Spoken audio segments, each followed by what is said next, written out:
bawah sadar kita itu akan melindungi. Makanya kadang keluar omongan, nggak gitu dia. Belakangan ini terus kegiatan IHT ya, ya tujuannya memang ingin terus memperbaiki kualitas pembelajaran, memperbaiki kekurangan kami ya dalam rangka ya memang terus menyempurnakan ya hasil belajar dan dampaknya kepada hasil belajar kepada sekolah dulu. Dan mudah-mudahan sukses selalu, dan selanjutnya saya buka dengan membacakan basmalah.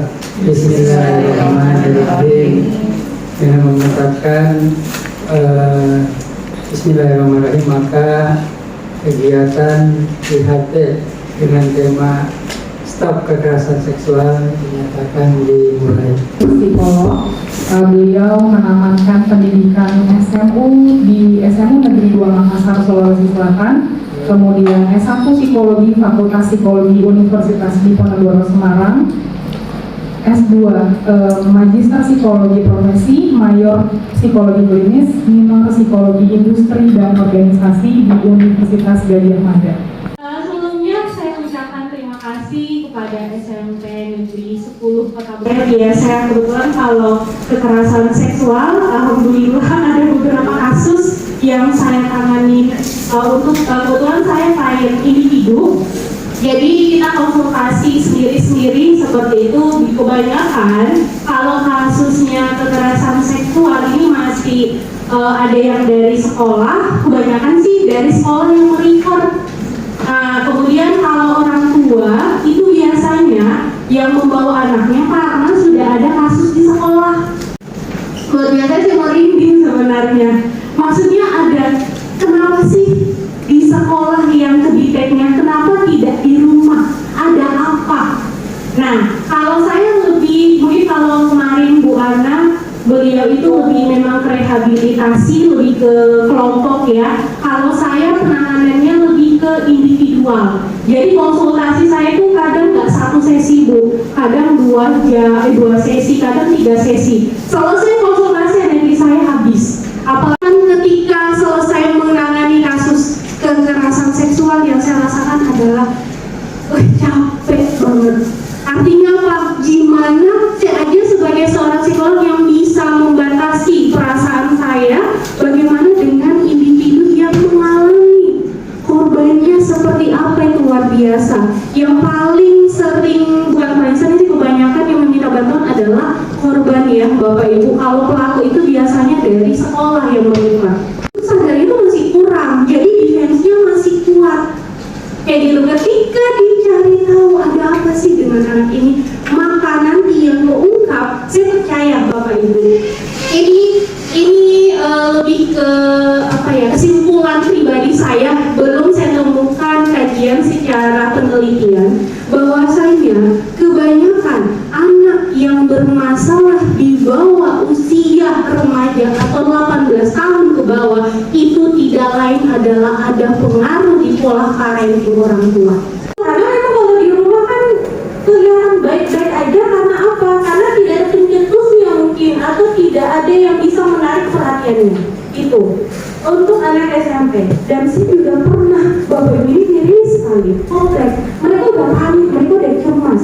Ketika cemas, mereka tidak tahu mereka melakukan pelarian kemana, PSO. Ya betul, tidak ada pengendalian diri karena dia tidak tahu harus ini batasannya mana, gitu. Yang mengajari siapa? Orang tua lagi. 69% dari 100 kasus itu korbannya adalah anak laki-laki. Menarik ya, kenapa anak laki-laki? Ya, kenapa anak laki-laki? Ada pernah dengar kenapa penyebabnya gitu? Kenapa? Ya, pengasuh selain itu. Betul, kurang kasih sayang ayah, atau biasa disebut dengan fatherless. Selain itu, bukan Ibu. Jadi ya, itu juga termasuk jadi korban. Betul sekali. Tidak lain adalah anak itu punya kebutuhan. Kebutuhan yang bisa memfasilitasi itu adalah komunitas mereka.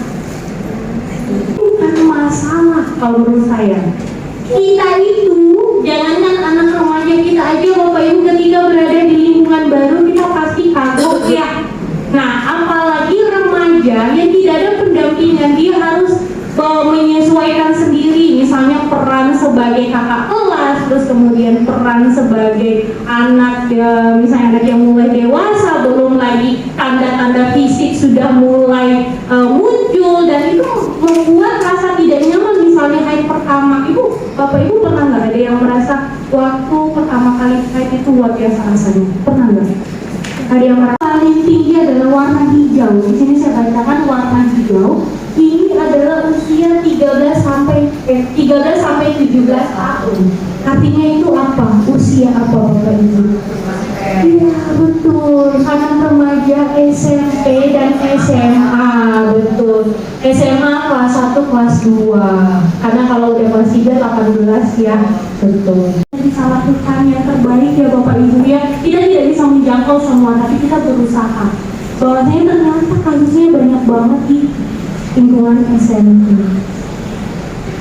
Atau perilaku yang berhubungan dengan aktivitas sosial dilakukan secara paksa oleh orang dewasa pada anak, sesama orang dewasa, dan atau anak kepada anak yang lain.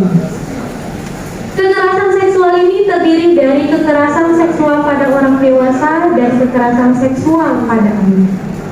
Dengan pemaksaan, dipaksa, ada niat, ada motif, artinya tidak ujuk-ujuk langsung melakukan itu, tidak. Masih bisa melawan, artinya masih ada perlawanan secara fisik.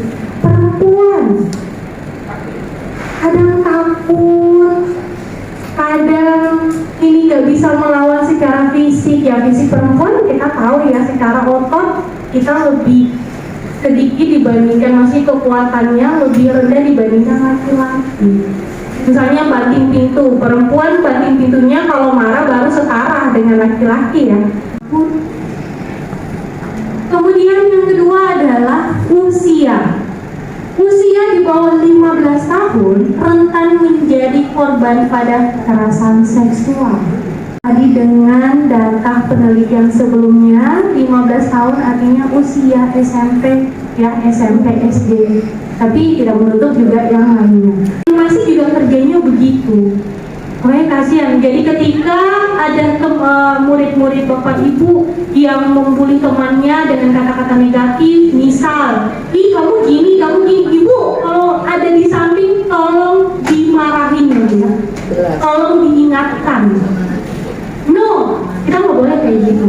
Pendampingan lalu dia nggak tahu, akhirnya dia menerima aja kayak gitu. Apalagi kalau yang tadi yang tingkat ekonominya rendah, terus kemudian dia perempuan, terus kemudian usianya lebih kecil, yang dianggap dia tidak punya power. Aduh, kasihan banget ini anak.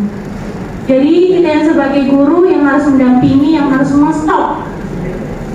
Jadi kalau saya di kelas itu juga, saya selalu bilang kata-kata ini nggak boleh di kelas saya. Jadi narkoba, alkohol, dan obat psikotropika.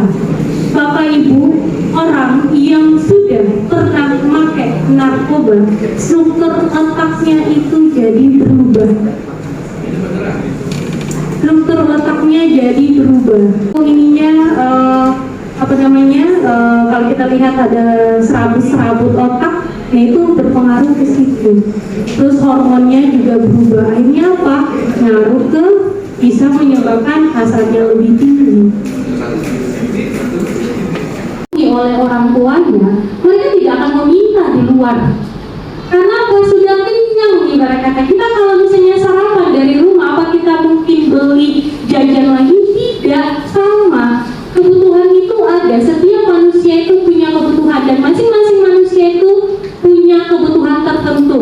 Ada kebutuhan berinteraksi, ada kebutuhan penghargaan, ada kebutuhan kasih sayang, ada kebutuhan dihargai, ada kebutuhan untuk ingin tampil. Nah itu kalau tidak difasilitasi oleh orang tua atau keluarga di rumah, si anak ini akan bisa memungkinkan untuk meminta di luar. Aku minta ini, minta itu misalnya. Ada kekerasan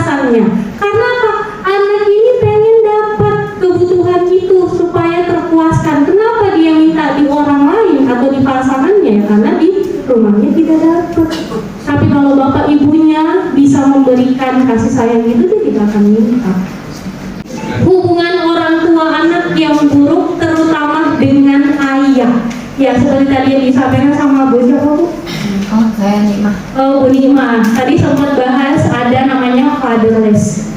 Laki-laki itu role modelnya adalah sama jenisnya yaitu ayah. Kalau ayah tidak memberikan perannya, tidak mengajarkan, anak laki-laki itu harus kuat, anak laki-laki itu harus melindungi, anak laki-laki itu harus begini tapi nggak diajarin, maka si anak laki-laki ini tidak akan tahu aku harus bagaimana sih sebagai seorang laki-laki. Ternyata bapaknya juga dominan, bapaknya ternyata menunjukkan, mohon maaf, kekerasan kepada orang-orang di sekitarnya. Bukan tidak mungkin si anak juga akan bisa meniru seperti itu. Semua itu kembali lagi ke keluarga, ke rumah, di mana pembentukan karakter pertama itu adalah di rumah. Makanya Bapak Ibu mungkin pernah dengar bahwa madrasah terbaik itu adalah di ibu dan di rumah. Gitu. Itu salah satu penyebab terjadinya kekerasan seksual saat itu pemeriksaan dan lainnya. Jadi kemudian yang paling intinya adalah kembali di rumah dan di lingkungan sekitarnya menurut saya, karena mereka sebagai siswa bertemu dengan kami di sekolah itu cuma beberapa jam saja itu, dari 24 jam satu hari satu malam. Jadi apa yang Bapak sampaikan ini tidak lain dari hasil observasi Bapak ya dengan kejadian yang Bapak temukan di sekitar Bapak. Oke, ada kalau tadi tidak salah ada 3 ini apa ya tema yang dibahas ya. Yang pertama itu adalah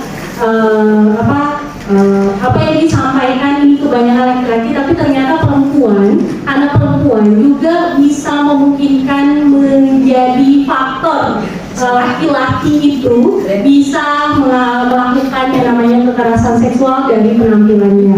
Betul sekali Pak, itu ada faktor seperti itu di mana perempuan sekarang itu anak-anak khususnya Pak ya, ada yang pakaiannya terlalu seksi dan itu yang benar ada kesempatan, makanya terjadi paling berpengaruh untuk menyampaikan ini tidak lain adalah orang tuanya. Kayak gitu, karena semuanya itu munculnya tuh di orang tua, karena orang tua yang lebih banyak berinteraksi. Tapi kadang orang tua itu waktunya lebih sedikit dibandingkan di sekolah. Artinya guru adalah orang tua kedua yang mengingatkan. Tepat, dan kalau misalnya apa yang bisa Bapak lakukan kembali, yaitu tadi Bapak bisa sampaikan, mungkin ada reminder kepada orang tua bahwa anaknya sering mengatakan seperti ini, tolong ditindaklanjuti. Kayak gitu. Jadi kita itu dari tadi saya ngobrol di belakang, apa-apa itu kalau misalnya masih remaja, tindak lanjut itu orang tua dulu Pak. Kita nggak usah mengintervensi terlalu dalam. Kayak gitu, karena pembentukan karakter supaya menetap itu tidak lain adalah orang tua atau keluarga di rumah. Dan faktor lingkungan itu kan sebenarnya memilihkan atau mengawasi bukan bapak, bukan ibu guru, tapi orang tua juga. Artinya apa?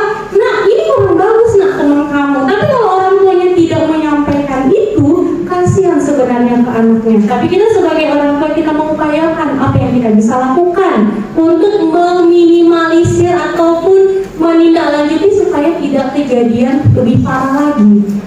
Yang dengan anak yang tadi orang tuanya sudah berubah, pastinya ada konflik berulang-ulang. Kok saya sudah berubah, kok anak saya belum? Sabar Bapak Ibu, karena apa? Karena kepribadian itu tidak langsung dibalik, tidak langsung berubah, tidak butuh pengulangan. Anak pun juga berperilaku demikian karena sudah berproses dan sudah mungkin kecewa berulang kali. Artinya apa? Untuk mengembalikan kepercayaan itu orang tua pun perlu yang namanya pembuktian. Buktikan dengan perilaku, buktikan dengan data, buktikan dengan apapun yang anak itu bisa percaya, mengambil menerima perubahan yang baik pada diri kita.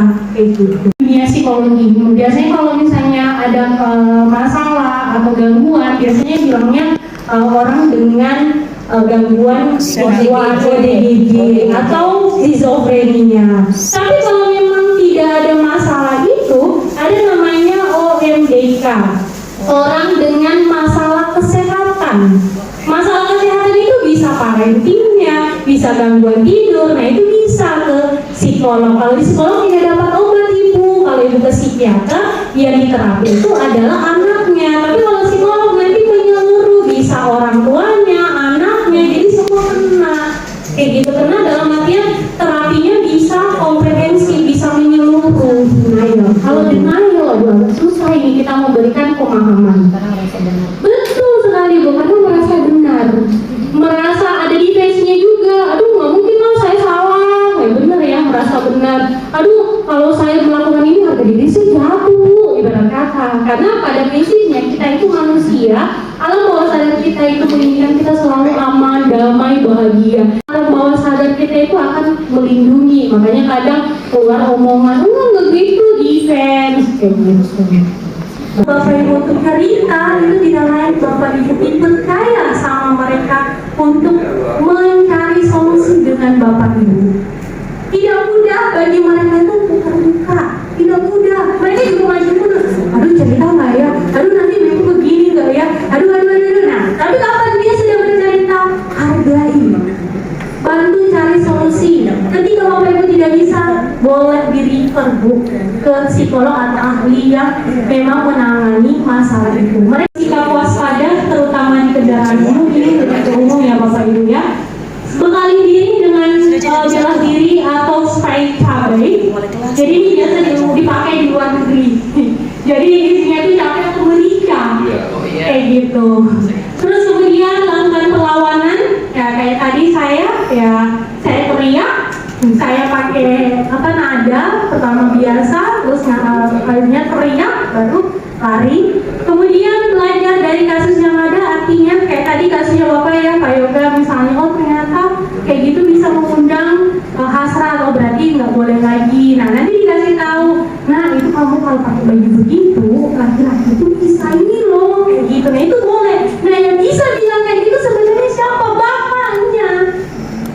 Nah kamu kalau kayak gitu, laki-laki itu makanya itu loh kayak begini. Masa ibunya yang bilang, ibu kan perempuan, gimana ibu bisa merasakan? Akan kesempurnaan milik Allah, dan semoga Allah selalu menjaga kita dari hal-hal yang negatif dan diberikan yang terbaik. Amin. Amin. Terima kasih Bapak Ibu. Assalamualaikum warahmatullahi wabarakatuh dan salam.